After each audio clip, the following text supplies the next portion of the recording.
Hi every one. കുറെ ദിവസമായല്ലോ നേരിട്ട് കണ്ടിട്ട്. അപ്പൊ ഞാൻ വിചാരിച്ചു നമുക്ക് നേരിട്ടൊന്ന് കണ്ട് സംസാരിച്ചാലോ എന്ന്. അല്ലെങ്കിൽ നിങ്ങൾ എന്നെ മറന്നുപോയാലോ. ഇന്ന് ഞാനിവിടെ എന്റെ ബാൽക്കണിയിലാണ് നിൽക്കുന്നത്. ബാൽക്കണി എനിക്കറിയാം, നിങ്ങൾ കുറെ കണ്ടിട്ടുള്ളതാണ്. പക്ഷെ ഇപ്പൊ കാണുമ്പോൾ വിചാരിക്കേണ്ട, ഇവിടെ ചെടിയൊന്നും കാണുന്നില്ലല്ലോ എന്ന്. ഇത് ചെടി വളർത്തി നിറച്ചിവിടെ പായലൊക്കെ പിടിച്ച്, അപ്പൊ ഒന്ന് കുറച്ച് പെയിന്റ് എല്ലാം മാറ്റി ഇനി രണ്ടാമത് ഞാൻ ഇതൊക്കെ പ്ലാന്റ് ചെയ്ത് വരുന്നേ ഉള്ളൂ. അപ്പൊ അതൊരുവിധം ലെവലായതിനു ശേഷം അതിന്റെ വീഡിയോ ഞാൻ നിങ്ങളെ കാണിക്കുന്നതായിരിക്കും. ഇന്നത്തെ വീഡിയോയിൽ ഞാൻ നിങ്ങളെ രണ്ടുമൂന്ന് കാര്യങ്ങൾ കാണിക്കാട്ടോ. ചില ആൾക്കാർ ഏറ്റവും കൂടുതൽ എടുത്ത് ചോദിക്കുന്നതാണ്, നമ്മൾ ഈ കളർ സാരിയിൽ ഏത് കളർ വർക്ക് ചെയ്യും, അങ്ങനെ ഒത്തിരി ഡൗട്ട്സ് ആണ്. അതുകൊണ്ട് തന്നെയാണ് ഞാൻ ചില വർക്ക് റിപ്പീറ്റഡ് ആണെന്നുണ്ടെങ്കിലും പല കളർ സാരിയിൽ അത് കാണിക്കുന്നുണ്ട്.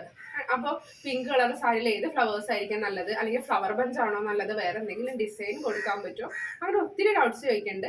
അപ്പൊ അതിൽ കുറച്ച് ക്ലാരിഫിക്കേഷന് വേണ്ടി ഞാൻ ഇന്നൊരു സാരി കാണിക്കാം. ഇന്നൊരു ഗ്രീൻ സാരി ആട്ടോ, കണ്ടോ, ശരിക്കും കാണാൻ പറ്റുന്നുണ്ടോ? അപ്പൊ ഒന്ന് നല്ലപോലെ കാണാൻ വേണ്ടിയിട്ട് ഞാനത് ഫ്രെയിം വെച്ചിട്ടുണ്ട്. കണ്ടോ, ഇതൊരെണ്ണം ഫ്ലവർ ചെയ്തുകൊണ്ടിരിക്കുന്നതാണ്. ഇതിൽ ഞാൻ യെല്ലോ ആൻഡ് ക്രീം കോമ്പിനേഷനാണ് കൊടുത്തിരിക്കുന്നത്. പിന്നെ ഗ്രീൻ സാരിയിൽ എപ്പോഴും നമുക്ക് ഗ്രീൻ കളർ ലീവ്സ് ഒക്കെ കൊടുക്കുകയാണെങ്കിലാണ് കൂടുതലായിട്ട് ഭംഗി ഉണ്ടാവുള്ളൂ.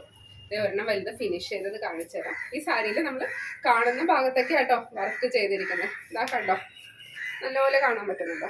ഇതിങ്ങനെ വെച്ച് കാണിക്കുമ്പോഴേ ആ ഫ്ലവർ എങ്ങനെ വരും എന്നൊക്കെ കാണാൻ പറ്റും. ഇതിപ്പോ പല്ലുവിന്റെ പാർട്ടാണ്.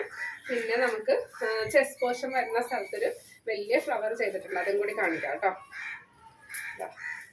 ഇത് നമ്മൾ പ്ലീറ്റ്സ് ഒക്കെ ഇട്ടുന്ന സമയത്ത് ഇതാണല്ലോ, ഇങ്ങനെ നല്ല ഭംഗിയായിട്ടിരിക്കും. ഇതപ്പോൾ ഒരു കസ്റ്റമർ എൻ്റെ അടുത്ത് പറഞ്ഞതാ, ഗ്രീൻ സാരി വേണം, ഗ്രീനിൽ യെല്ലോ ആൻഡ് ക്രീം കളർ കോമ്പിനേഷനുള്ള ഫ്ലവേഴ്സ് വേണം. അപ്പം ഞാൻ നോക്കിയപ്പോഴേക്കും ആദ്യം ഞാൻ വിചാരിച്ചു ലീവ്സ് വേറെ ലൈറ്റ് ഷെയ്ഡ് ഏതെങ്കിലും കൊടുക്കണമെന്ന്. പക്ഷെ എപ്പോഴും ഗ്രീനിൻ്റെ ഷെയ്ഡ് തന്നെയാണ് നല്ലത്. അപ്പം അതുകൊണ്ട് ഈ ഫ്ലവർ ചൂസ് ചെയ്തു. അപ്പോൾ ഈ സാരിയുടെ പല്ലുവിൻ്റെ പാർട്ടിലൊരു വലിയ ഫ്ലവർ ചെയ്തിട്ടുണ്ട്. അതേപോലെ ഈ ചെസ്റ്റ് പോർഷനിലും വലുതൊരെണ്ണം ചെയ്തു. പിന്നെ നമ്മൾ ചെയ്യുന്നത് വെച്ചാൽ നമ്മൾ ഈ സാരി ഉടുക്കുമ്പോൾ കാണുന്ന ഭാഗത്താട്ടോ. ഇതിപ്പോൾ വർക്ക് ചെയ്ത സാരി കുറെ ഇങ്ങനെ ഉടഞ്ഞ പോലെ ഇരിക്കും. ഇത് നമ്മൾ വർക്ക് ചെയ്തതിന് ശേഷം നല്ലപോലെ അയൺ ചെയ്താൽ മതി. വേണമെങ്കിൽ നമുക്ക് അയൺ ചെയ്യുന്ന ഷോപ്പിൽ കൊടുക്കാം. ഇത് കണ്ടോ, ഇത് താഴെ നമ്മൾ ഉടുക്കുമ്പോൾ കാണുന്ന വശത്തൊക്കെ ആയിട്ടാണ് വേറെ ഫ്ലവർ. അതും ഈ നമ്മുടെ വലിയ ഫ്ലവറിന്റെ തന്നെ ഒരു പാർട്ടാണ് ഇതിൽ കൊടുത്തിരിക്കുന്നത്. ഇത് ചെയ്യുന്ന വീഡിയോ ഞാൻ നേരത്തെ അപ്ലോഡ് ചെയ്തിട്ടുണ്ടായിരുന്നു. അതായത് ലേസ് ഡേസി ഫ്ലവറാണ്. പിന്നെ ഫ്രഞ്ച് നോട്ടിന്റെ ചെറിയ ബഡ്സ് കൊടുത്തിട്ടുണ്ട്, കണ്ടോ. പിന്നെ ഫെദർ സ്റ്റിച്ച് അല്ലെങ്കിൽ ഫ്ലൈ സ്റ്റിച്ച് യൂസ് ചെയ്തിട്ട് നമുക്ക് ലീവ്സ് കൊടുക്കാം. സ്റ്റെം സ്റ്റിച്ച് യൂസ് ചെയ്തിട്ടാണ് ഇതിന്റെ സ്റ്റെം ചെയ്തിരിക്കുന്നത്. ഇത് ഹാൻഡ്കർച്ചീഫ് ആട്ടോ, കണ്ടോ. ഹാൻഡ്കർച്ചീഫിൽ ഫ്രെയിം വെക്കണ എങ്ങനെയാണെന്ന് ചോദിക്കാറുണ്ട് കേട്ടോ. ഇത് കണ്ടോ, ചെറിയ ഫ്രെയിം യൂസ് ചെയ്യുവാണെങ്കിൽ നല്ല ഭംഗിയായിരിക്കും. അപ്പൊ നല്ല സൈഡിൽ വേണം ഈ പാർട്ട് വരാനായിട്ട്. ബാക്ക് സൈഡ് കണ്ടോ, ഇതിൽ നിങ്ങൾക്ക് നീഡിൽ കാണാം, കണ്ടോ. ഇത് ഞാൻ വർക്ക് ചെയ്തുകൊണ്ടിരിക്കുന്നത് കഴിഞ്ഞിട്ടില്ല. കഴിഞ്ഞ് കഴിയുമ്പോൾ ഇതിന്റെ വീഡിയോ വേറെ ഇടാം കേട്ടോ. നല്ലോണം കാണാൻ പറ്റുന്നുണ്ടോ? ഇനി ഞാൻ ഫിനിഷ് ചെയ്ത രണ്ടുമൂന്ന് ഹാൻഡ് കർച്ചീഫ് കാണിക്കാം. ഇത് കണ്ടോ, ഇത് ഫ്രഞ്ച് നോട്ടിന്റെ ഒരു ഫ്ലവർ ബഞ്ചാണ്, കണ്ടോ. ഹാൻഡ് കർച്ചീഫ് ഒന്ന് വിടർത്തി കാണിക്കാം. ഇതിപ്പോ ഹാൻഡ് കർച്ചീഫിൽ വലിയ ഫ്ലവറാ ചെയ്തിരിക്കുന്നത്. എന്താ വെച്ചാല് ഇത് നമുക്കൊരു സാമ്പിൾ പിക്ചറിന് വേണ്ടി ചെയ്തതാ. ഒത്തിരി പേര് ചോദിക്കാറുണ്ട് ഇത് എങ്ങനെയാണ് ഈ ഡിസൈൻ ചെയ്യുന്നത്. അപ്പൊ അവർക്കൊക്കെ സാമ്പിൾ കാണാനായിട്ടാണ് കേട്ടോ ഇത് ചെയ്തിരിക്കുന്നത്.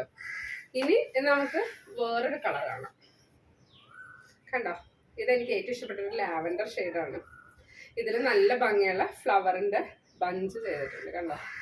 ലീവ്സ് ചെയ്യുമ്പോൾ എപ്പോഴും രണ്ടുമൂന്ന് ഷെയ്ഡ്സ് ഒക്കെ യൂസ് ചെയ്യുകയാണെങ്കിൽ ഭംഗിയാണ്. ഫ്ലവർ ചെയ്യുമ്പോഴും ഇതേപോലെ ഷെയ്ഡ് യൂസ് ചെയ്യുകയാണെങ്കിൽ കാണാനായിട്ട് ഭംഗിയാണ്. നിങ്ങൾക്ക് കാണാൻ കൂടുതൽ ക്ലാരിറ്റിയോടെ കാണാനായിട്ട് ഞാൻ ഇതിന്റെ ഫോട്ടോസ് ഒന്ന് ഈ വീഡിയോയുടെ എൻഡിൽ ഇട്ടേക്കാം. അപ്പൊ അതൊന്ന് റെഫർ ചെയ്യുവാണെങ്കിൽ ഇതിന്റെ പിക്ചർ നിങ്ങൾക്ക് കൂടുതൽ ക്ലാരിറ്റിയോടെ കാണാനായിട്ട് സാധിക്കും കേട്ടോ. പിന്നെ എപ്പോഴും നമ്മൾ ഈ ഹാൻഡ് കർച്ചീഫ് സെലക്ട് ചെയ്യുമ്പോൾ അതിന് കോൺട്രാസ്റ്റ് ആയിട്ട് കളർ ത്രെഡ് യൂസ് ചെയ്തിട്ട് ഫ്ലവേഴ്സ് ഒക്കെ ചെയ്യുവാണെങ്കിൽ കാണാൻ നല്ല ഭംഗിയായിരിക്കും, കണ്ടോ. ഇതൊക്കെ നമുക്ക് സാരി വർക്ക് ചെയ്യുന്ന സമയത്ത് സാരിയിൽ ഇടയ്ക്കിടയ്ക്ക് ഇതേപോലത്തെ ഫ്ലവേഴ്സ് ഒക്കെ കൊടുത്താലും കാണാൻ ഭംഗിയാണ്.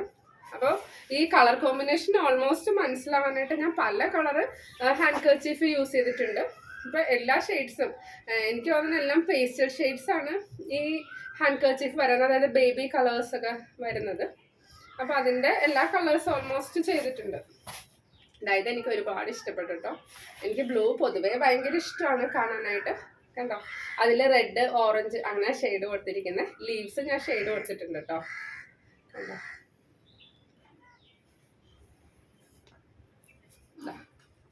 ഇത് നല്ല ഭംഗിയുള്ളൊരു ഡിസൈൻ ആട്ടോ. ഇത് നമുക്ക് സാരിയിൽ ചെയ്യുവാണെങ്കിൽ നല്ല ഭംഗിയായിരിക്കും. ഞാനപ്പോൾ ഓർത്ത് ചില ആൻറ്റിമാര് പള്ളിയിൽ പോകാനായിട്ട് ചില ഓഫ് വൈറ്റ് സാരിയൊക്കെ വർക്ക് ചെയ്യണം എന്ന് പറയും. അപ്പൊ ഇതേപോലത്തെ ഡിസൈനൊക്കെ അതിൽ ചെയ്യുവാണെങ്കിൽ നല്ല ഭംഗിയായിരിക്കും. ഈ പീച്ചിൽ ചെയ്തിട്ട് നല്ല ഭംഗിയുണ്ട്. അപ്പൊ ഇതൊക്കെ കാണുമ്പോൾ ഏകദേശം ഏത് കളർ ഏത് സാരിയിൽ നമുക്ക് വർക്ക് ചെയ്യാൻ പറ്റും എന്നൊക്കെ മനസ്സിലാവും. കണ്ടോ? പിന്നെ നമ്മൾ യൂസ് ചെയ്യുമ്പോഴാണെങ്കിലും ഇതാ ഇത് നോക്കിയേ, നമ്മുടെ ഹാൻഡ് കർച്ചീഫ്. അപ്പൊ ആരെങ്കിലും കാണുമ്പോൾ ഇത് നമ്മുടെ ഒരു എന്താ പറയാ, നമുക്ക് അല്ലാതെ വേറൊരാൾക്കും ഉണ്ടാവില്ല, കാണാനായിട്ട് നല്ല രസമായിരിക്കും. കണ്ടോ? പിന്നെ നമുക്ക് ഇതൊക്കെ സൂക്ഷിച്ചു വെക്കുകയാണെന്നുണ്ടെങ്കിൽ നമ്മൾ ഏതെങ്കിലും സാരിയൊക്കെ വർക്ക് ചെയ്യുമ്പോൾ ഒന്ന് റെഫർ ചെയ്യാനായിട്ട് സാധിക്കും കേട്ടോ. ഈ ഹാൻഡ് കർച്ചീഫ് ഒക്കെ വേണമെന്നുണ്ടെങ്കിൽ നിങ്ങൾക്ക് ഓൺലൈനായിട്ട് ഓർഡർ ചെയ്യാം. അപ്പോൾ അതിൻ്റെ നമ്പർ ഞാൻ ഈ വീഡിയോയുടെ എൻഡിൽ ഇട്ടേക്കാം കേട്ടോ. ഹാൻഡ് കർച്ചീഫ് ഒരു 4 പീസസ് ആണ് വരുന്നത്. 4 പീസിൻ്റെ റേറ്റ് വരുന്നത് 600 ആണ്. അപ്പോൾ നിങ്ങൾക്ക് വേണമെന്നുണ്ടെങ്കിൽ ഈ നമ്പറിൽ വാട്സപ്പ് ചെയ്യാം. അതല്ലാന്നുണ്ടെങ്കിൽ ഈ നമ്പറിൽ കോൺടാക്ട് ചെയ്യുകയാണെങ്കിലും ഇതിൻ്റെ കൂടുതൽ ഡീറ്റെയിൽസ്. ഈ സാരി നമ്മൾ വർക്ക് ചെയ്ത് കഴിയുമ്പോൾ ഇതിൻ്റെ റേറ്റ് വരുന്നത് 1650 ആണ്. സാരിയുടെ ഡിസൈൻ അനുസരിച്ച് അതിൽ റേറ്റ് വ്യത്യാസം വരാറുണ്ട്. ചില കസ്റ്റമേഴ്സ് നമ്മുടെ അടുത്ത് ചെറിയ ഡിസൈനുള്ള ഫ്ലവേഴ്സ് ഡിസൈൻ എന്തെങ്കിലുമൊക്കെ ഉള്ള സാരി മതി എന്ന് പറയും. അപ്പോൾ ഡിസൈനിന്റെ സൈസ് അനുസരിച്ചിട്ട് റേറ്റ് ഡിഫറൻസ് വരാറുണ്ട്. അതുപോലെ ചിലർ ഇത്ര അധികം വർക്ക് വേണം എന്ന് പറയാറുണ്ട്, അതിനും റേറ്റ് ഡിഫറൻസ് വരാറുണ്ട്. മാക്സിമം നമ്മൾ ഈ വീഡിയോയിൽ കാണിക്കുന്ന സാരി തന്നെ നിങ്ങൾ സ്ക്രീൻഷോട്ട് എടുത്തിട്ട് ഓർഡർ ചെയ്യുവാണെങ്കിൽ അത് നിങ്ങൾക്ക് ഏറ്റവും പെട്ടെന്ന് കിട്ടും. അത് കൂടാതെ നമ്മൾ കസ്റ്റമൈസ്ഡ് സാരീസ് ഒക്കെ ചെയ്യാറുണ്ട്. അതും എങ്ങനെയാണെന്ന് വെച്ചാൽ റേറ്റ് നമ്മളായിട്ട് വാട്സപ്പ് ചെയ്തോ അല്ലെങ്കിൽ കോൾ ചെയ്തോ കൺഫേം ചെയ്തിട്ട് നിങ്ങൾക്ക് അറിയാവുന്നതാണ്. അതുപോലെ തന്നെ ഈ സാരിയുടെ റേറ്റ് വരുന്നത് 585 ആണ്. പിന്നെ എല്ലാവരും ചോദിക്കാറുണ്ട് മെറ്റീരിയൽ നല്ലതാണോ എന്നൊക്കെ. മെറ്റീരിയൽ പ്യുവർ കോട്ടൺ മെറ്റീരിയലാണ്. ഇത് കണ്ടോ, നല്ല കോട്ടൺ മെറ്റീരിയലാണ്.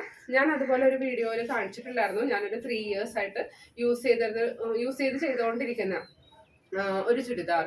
അതും നല്ല എന്താ പറയുക, മെറ്റീരിയൽ ക്വാളിറ്റി പറയുകയാണെങ്കിൽ വളരെ നല്ലതാണ്. ഞാനത് വാഷിംഗ് മെഷീനിലാണ് വാഷ് ചെയ്യുന്നത്. അതായത് നമ്മൾ ഒരുപാട് ഓവർ കെയർ ഒന്നും കൊടുക്കണ്ട. അപ്പോൾ മെറ്റീരിയൽ ക്വാളിറ്റി ഏകദേശം മനസ്സിലാവാനായിട്ടാണ് കേട്ടോ ഞാനത് പറഞ്ഞത്. പിന്നെ എനിക്ക് തോന്നുന്നു 1-2 പേര് പേഴ്സണലി വിളിച്ചിട്ടുണ്ടെന്ന് ചോദിച്ചിട്ടുണ്ടായിരുന്നു, ആ ചുരിദാറിൻ്റെ ഫോട്ടോ ഒന്ന് ഇടാമോ, കളറ് പോകുമോ, നമ്മൾ യൂസ് ചെയ്യുന്ന ഈ ത്രെഡിൻ്റെ കളറ് പോകുമോ എന്നൊക്കെ.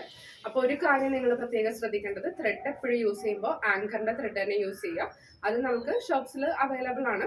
അപ്പോൾ ആങ്കറിൻ്റെ ത്രെഡ് ഏത് യൂസ് ചെയ്താലും നമ്മളത് എങ്ങനെ വാഷ് ചെയ്താലും അതിൻ്റെ കളറൊന്നും പോകുന്നതല്ല. പിന്നെ വേറെ കാര്യം പറയാനുള്ള കേട്ടോ, ഈ ഡ്രസ്സ് എവിടെ നിന്നാണ് വാങ്ങിയതെന്ന്. ഇത് ഞാനൊരു പ്രാവശ്യം ബാംഗ്ലൂർ ഷോപ്പിങ്ങിനായപ്പോൾ അവിടെ നല്ലൊരു ഷോപ്പ് കണ്ടു. അപ്പോൾ അവിടെ നിന്ന് വാങ്ങിയതാണ്. എന്ന് വെച്ചാൽ ഞാൻ എപ്പോഴും പ്ലാൻ ചെയ്തല്ല ഡ്രസ്സ് വാങ്ങാറില്ല. ഒത്തിരി പേര് ഇങ്ങനെ ചോദിക്കാറുണ്ട് എവിടെ നിന്നാണ് ഡ്രസ്സ് വാങ്ങുന്നത്. ചിലതൊക്കെ നമ്മുടെ ഓൺലൈൻ സെയിലിൻ്റെ മെറ്റീരിയൽസ് ഒക്കെ ഉണ്ടാവാറുണ്ട്, അതൊക്കെ സ്റ്റിച്ച് ചെയ്തിട്ട് യൂസ് ചെയ്യും. ചിലതൊക്കെ എവിടെയെങ്കിലും നമ്മളിങ്ങനെ ഷോപ്പിങ്ങിന് പോകുമ്പോൾ ചില ഷോപ്പിലൊക്കെ ഡിസ്പ്ലേ ഇട്ടേക്കുന്ന കാണുമ്പോൾ വാങ്ങും. എന്ന് വെച്ചാൽ മാക്സിമം ഞാൻ എൻ്റെ ഡ്രസ്സ് ഇട്ട് നോക്കിയൊക്കെ വാങ്ങാറുണ്ട്. പിന്നെ ഓൺലൈൻ സ്റ്റോഴ്സിൽ നിന്നും വാങ്ങാറുണ്ട് കേട്ടോ. ഓൺലൈൻ സ്റ്റോർ ചിലപ്പോൾ നല്ല ക്വാളിറ്റിയാണ്, അല്ലെങ്കിൽ നമ്മുടെ ഫ്രണ്ട്സൊക്കെ പറയുവാണെങ്കിൽ നല്ല റിവ്യൂ ഒക്കെ ആണെങ്കിൽ അതൊക്കെ ഒന്ന് വായിച്ച് നോക്കും. എന്നിട്ട് നമ്മൾ ഓൺലൈനായിട്ട് ഓർഡർ ചെയ്യും. പിന്നെ നമുക്ക് ഡ്രസ്സ് എടുക്കുമ്പോൾ ഒരു ഐഡിയ ഉണ്ടാവില്ല, നമുക്ക് ഇട്ടാൽ എങ്ങനെ ഉണ്ടാവും എന്നൊക്കെ. അങ്ങനെയൊക്കെ നോക്കിയിട്ടാണ് കൂടുതലും ഓർഡർ ചെയ്യുന്നത്. പിന്നെ ഞാൻ വേറൊരു കാര്യം കൂടി നിങ്ങളൊന്ന് റിമൈൻഡ് ചെയ്യുവാണ്. ഈ ആങ്കറിന്റെ ത്രെഡ് യൂസ് ചെയ്യണം എന്ന് പറഞ്ഞാൽ നമ്മളതൊരു പ്രൊമോഷണൽ ഇതായിട്ടൊന്നുമല്ല പറയുന്നത്. ഞാൻ എൻ്റെ ഒരു എക്സ്പീരിയൻസിൽ നിന്ന് പറഞ്ഞാണ് ഞാനതാണ് യൂസ് ചെയ്യുന്നത്. അപ്പോൾ അത് യൂസ് ചെയ്യുവാണെങ്കിൽ നമുക്ക് നല്ല ക്വാളിറ്റിയുള്ള വർക്ക് ചെയ്യാനായിട്ട് സാധിക്കും. ഇപ്പം നമ്മൾ സപ്പോസ് ഒരു കസ്റ്റമർക്ക് ചെയ്ത് കൊടുക്കുവാണെങ്കിൽ നമുക്ക് എന്നാൽ 100% ഗ്യാരണ്ടിയാണ്, അതിൻ്റെ കളറൊന്നും പോവില്ല എന്ന് കേട്ടോ. അതേപോലെ എല്ലാ ഷോപ്പിലും അത് അവൈലബിൾ ആണ്. നോർമലി ഞാൻ വീഡിയോ എടുക്കുന്ന എപ്പോഴും റൂമിൻ്റെ അകത്താട്ടോ, നിങ്ങൾക്ക് ഏകദേശം കാണാൻ പറ്റും. സാരി മാത്രമൊക്കെ കാണിച്ചിട്ട് അങ്ങനെയാണ് ചെയ്യുന്നത്. ഇന്ന് ഞാനിപ്പോൾ വീഡിയോ എടുക്കാമെന്ന് വിചാരിച്ചപ്പോഴേക്കും അകത്തുള്ളതിനേക്കാളും കുറച്ചുകൂടി ലൈറ്റ് പുറത്തുണ്ട്. പിന്നെ നോക്കിയപ്പോൾ കുറേ കിളികളുടെ ശബ്ദമൊക്കെ കേൾക്കാട്ടോ. അപ്പോൾ ഞാൻ ഓർത്ത് അത് നിങ്ങളെയും കൂടിയൊക്കെ ഒന്ന് കേൾപ്പിക്കാമെന്ന് വിചാരിച്ചു. പിന്നെ അതാ അതിൻ്റെ മരങ്ങളൊക്കെ നല്ല ഭംഗിയായിട്ടൊക്കെ ഇങ്ങനെ നിൽക്കുന്നുണ്ട്. അടുത്ത് തന്നെ റംബുട്ടാനിൽ കായാവുന്ന വിചാരിക്കുന്നു. റംബുട്ടാൻ മരം പുറകിലായിട്ട് ഇതാ കാണാൻ സാധിക്കുന്നുണ്ട്. കായാവുന്ന സമയത്ത് ഞാൻ നിങ്ങളെ കാണിച്ചു തരാം. പിന്നെ ജാതി മരം, പുളി എല്ലാം ഉണ്ട് കേട്ടോ. അവിടെ കുറേ ചെടികളൊക്കെ മാറ്റിയുണ്ട്. കുറച്ച് കാടൊന്നും ചെറുതായ പോലെ തോന്നുന്നുണ്ടല്ലേ. അപ്പോൾ അതൊക്കെ ഒന്ന് കാണിക്കാമെന്ന് വിചാരിച്ചു. കാക്കയുടെ ശബ്ദമൊക്കെ നല്ലോണം കേൾക്കണ്ടല്ലേ. പിന്നെ പിള്ളേർ അപ്പുറത്ത് കുറച്ച് കളിക്കുന്നുണ്ട്. അപ്പോൾ എല്ലാം കൊണ്ട് നോക്കിയപ്പോഴെന്ന് വെച്ചാൽ ഭയങ്കര നല്ലൊരു ആംബിയൻസ് തോന്നി. അപ്പോൾ ഞാൻ വിചാരിച്ചു അവിടെ നിന്ന് നിങ്ങളോട് സംസാരിക്കണമെങ്കിൽ എനിക്ക് നിങ്ങളെയും കാണാം, നിങ്ങൾക്ക് എന്നെയും കാണാം, എൻ്റെ ആ ബാക്ക്ഗ്രൗണ്ടൊക്കെ കാണാമല്ലോ. അപ്പോൾ അങ്ങനെ വിചാരിച്ചു. അപ്പോൾ ഇന്നത്തെ വീഡിയോ എല്ലാവർക്കും ഇഷ്ടപ്പെട്ടെന്ന് വിചാരിക്കുന്നു. വീഡിയോ ഇഷ്ടപ്പെട്ടെങ്കിൽ ലൈക്ക് ചെയ്യാം. അതുപോലെ നിങ്ങളുടെ ഫ്രണ്ട്സിനും കസിൻസിനും ഒന്നും ഷെയർ ചെയ്യാൻ മറക്കരുത്. എല്ലാവർക്കും അയച്ചു കൊടുക്കുക കേട്ടോ. കുറേ പേര് പറയാറുണ്ട് ഇന്ന ആൾ പറഞ്ഞിട്ട് വിളിക്കുവാണ്, അവർ പറഞ്ഞിട്ട് മെസ്സേജ് ഇടുമെന്നൊക്കെ പറയാറുണ്ട്. അപ്പോൾ അതൊക്കെ കണ്ടിന്യൂ ചെയ്ത് പോവാം.